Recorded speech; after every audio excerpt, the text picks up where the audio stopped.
Beneath centuries of dust and the sweep of modern borders lie two very different cities that together sketch the horizon of a life we know in fragments. Ur in the south and Haran in the north. Each city left a distinct imprint in clay and brick, monuments, household pots, broken seals, and when we place those traces beside the stories preserved in a book like Genesis, an intriguing picture emerges.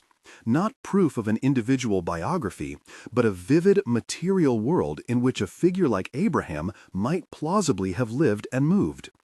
What exactly has archaeology revealed about Ur and Haran? And what can those discoveries reasonably tell us about the world behind the biblical narrative? Consider this our map: two cities, two worlds, one sweep of migration. Imagine approaching Ur from the south, a flat plain drained by the great rivers of Mesopotamia, a horizon punctuated by a mound where the city's mud brick core once rose. At its heart, a stepped temple tower climbed toward the sky, what scholars call a ziggurat. A ziggurat is not simply an architectural flourish. It was an engineered podium for the temple precinct, a place where the city's ritual and economy intersected. Now picture Haran differently, perched along routes that thread from Anatolia and Syria into Mesopotamia, a city of crossroads, where traders and herders paused, where caravans reloaded, and gossip traveled with goods. These two settings, Ur's monumental temple economy and Haran's crossroads commerce, are the two poles that archaeology has recovered. If you enjoy history that illuminates faith, subscribe for more Archaeology plus Bible videos. To make sense of what the dirt and the pottery can tell us, we need orientation in place and time. Mesopotamia stretches like a spine between the Tigris and Euphrates rivers.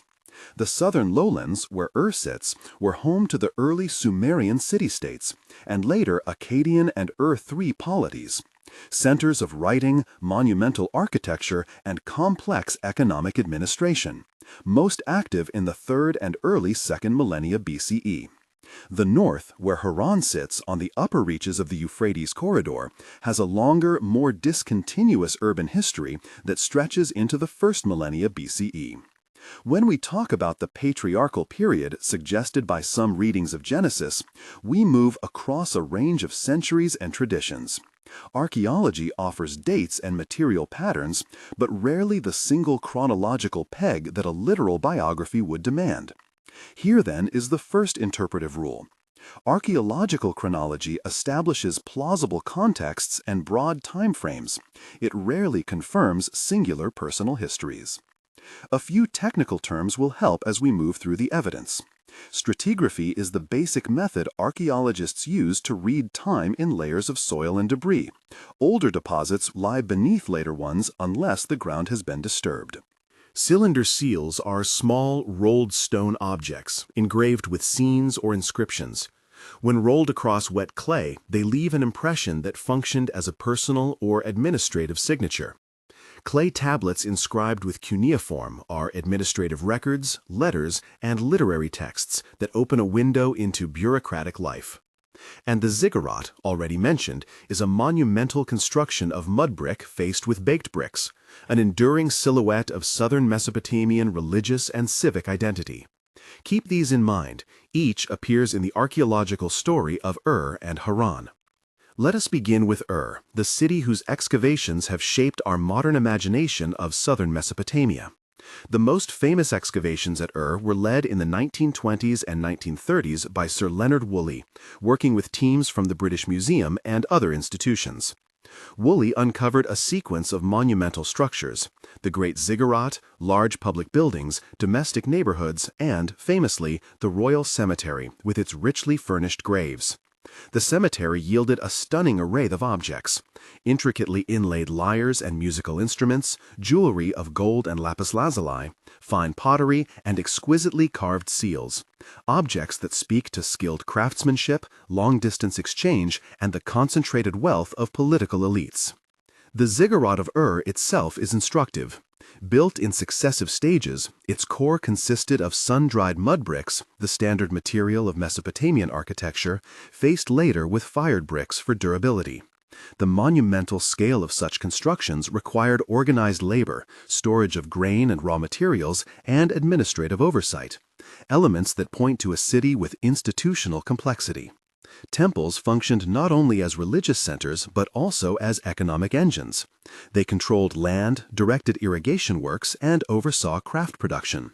In short, the temple economy was a major node in urban life. But Ur was not only palaces and temples. Woolley's teams exposed domestic quarters, narrow streets bounded by mud brick houses with courtyards, workshops attached to family compounds, ovens, and storage jars. Clay tablet archives recovered from Ur and comparable sites show a dense administrative apparatus, lists of rations, allocations of workers, records of transactions. These administrative tablets reveal literacy in an institutional class. They show a world of record-keeping and numerical precision that was part of everyday governance.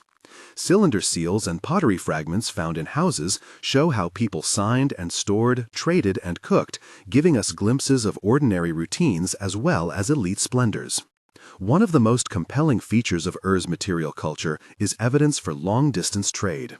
Lapis lazuli, a blue stone prized by Mesopotamians for jewelry and inlay, does not occur locally.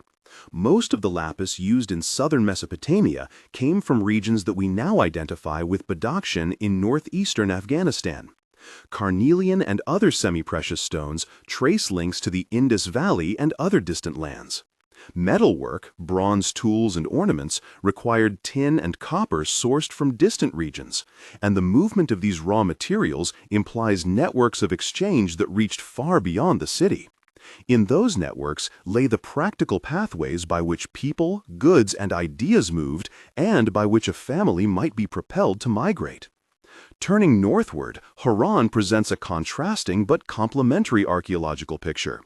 Located on routes between Anatolia, the Levant, and Mesopotamia, Haran has been a crossroads of movement, commercial, military, and cultural. Its archaeological footprint is different. Fewer monumental ziggurats like the ones in the south, but substantial temple precincts, storerooms, and layers that indicate long-lived occupation. Excavations and surveys in the wider region have revealed temple architecture, cultic installations, and material evidence of exchanges, pottery types that trace trade connections, seals and objects that circulated along caravan routes. Haran's role as a nodal point on the north-south axis helps us understand mobility. The Euphrates corridor and the overland routes to Anatolia and Syria provided established channels for long-distance travel. Caravans slowed, rested, and traded. Traders and pastoralists intermingled. This is the kind of milieu in which a moving household, carrying people, animals, and a few household gods or valuables, could find a temporary foothold or decide to continue. In other words, Haran is archaeologically credible as a staging ground for migration. What do the artifacts from these places tell us about daily life? They reconstruct a social mosaic. Artisans shaped and painted pottery in standardized forms. Specialized workshops produced textiles, metalwork, and the small cylinder seals used to sign transactions. Markets buzzed near temple precincts. Food production relied on irrigation and seasonal rhythms. Houses held domestic shrines and storage jars. Languages overlapped. Sumerian appears in southern contexts. Akkadian, an early Semitic language, functioned as a lingua franca for diplomacy and administration. And Hurrian and other languages show the ethnic complexity of the region. Temple archives and household records document economic relationships, rations, labor obligations, and exchanges that tied families both to local landlords and to far-reaching trade circuits. These material realities shape our view of the biblical Abraham without asserting identity. Genesis presents Abraham as someone who leaves Ur of the Chaldeans and journeys to Haran and then onward. Archaeology confirms that southern cities like Ur were urban, literate, and economically integrated, that northern towns like Haran sat along major routes, and that long-distance connections and seasonal pressures made mobility both possible and sometimes necessary. For example, a family might leave because of drought or crop failure, because political upheaval reduced local security, or because trade and pastoral opportunities beckoned elsewhere. None of this proves the particulars of the biblical account, but it does make the general narrative plausible within the material constraints of the ancient Near East. At several points, however, the evidence forces us to slow down and be precise. The phrase Ur of the Chaldeans is a focal point for scholarly debate. The word Chaldeans is historically associated with a later 1st millennium BCE group in southern Mesopotamia.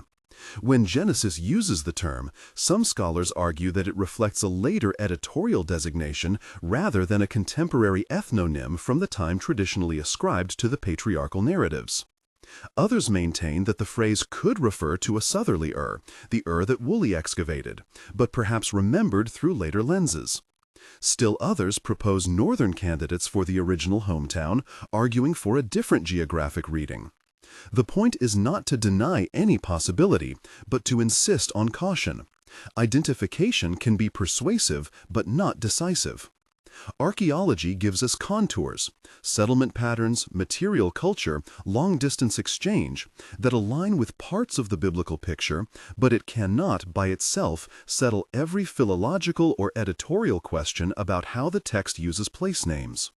Another area where caution matters is chronology.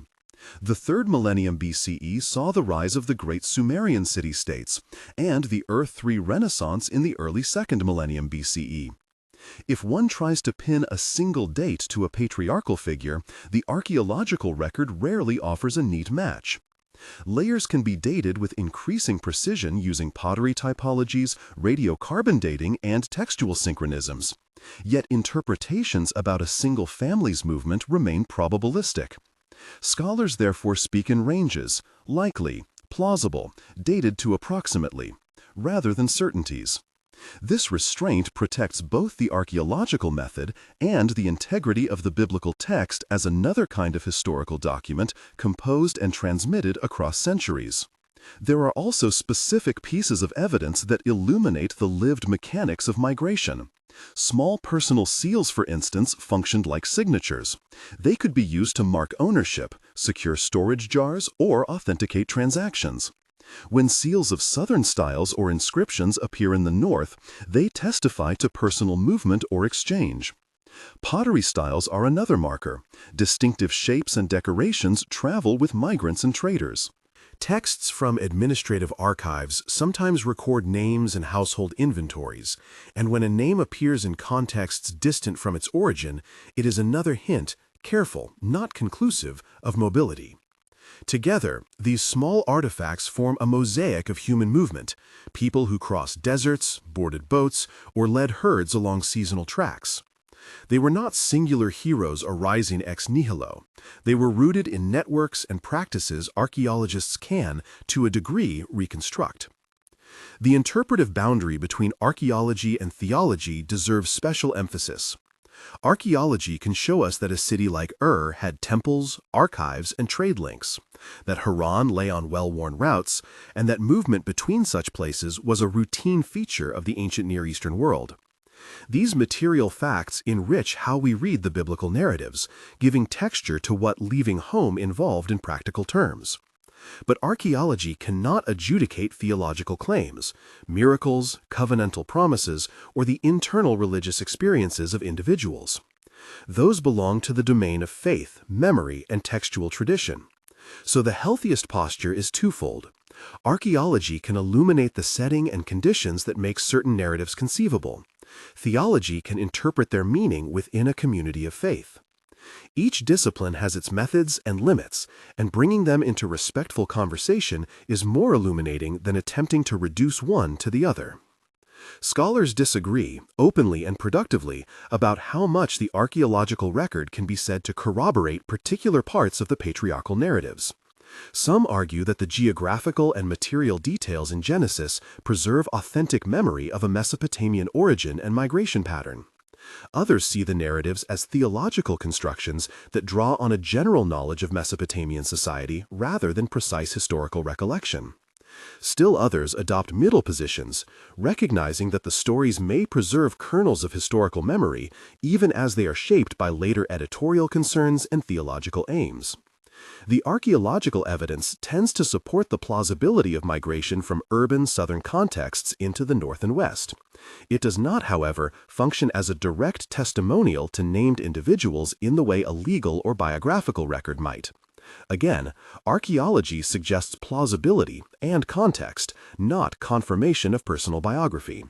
There are also moments of archaeological mystery that invite both caution and wonder. At Ur, for instance, some levels show abandonment or rebuilding phases, burned layers, collapsed architecture, abrupt shifts in pottery styles that speak to episodes of crisis, war, climatic stress, or economic collapse. Such signs help us understand the pressures that could push households to move. At Haran, discontinuities or shifts in urban layout hint at changing functions. A greater emphasis on storage and transit at certain periods, for example, when the site served as a logistical node rather than a royal capital. These archaeological gaps are not failures. They are invitations to inquiry, places where historians, archaeologists, and textual scholars can meet to propose and test hypotheses. Let us return finally to the human image. A household packs camels and asses, a small chest of personal goods, perhaps a few clay tablets or seals that carry a name, a set of cooking pots, and, the thing that catches the imagination, maybe a treasured object shaped in lapis or gold. They leave a city with broad streets and temple rituals. They move across cultivated plains, skirt marshes and steppe, stop at a market where languages mix, and eventually pause at a place where a different horizon opens. The archaeologist's trowel cannot unroll that narrative in full, but it can lift a pot rim that tells us what they ate, a seal impression that marks a signature, a burned house that hints at sudden movement. These are the small strands with which we weave a larger, credible fabric. In the end, archaeology has done what good historical inquiry should do. It has recovered the texture of ordinary life and the contours of institutional power. It restores geography to the narrative and supplies the material conditions of movement, trade, and ritual.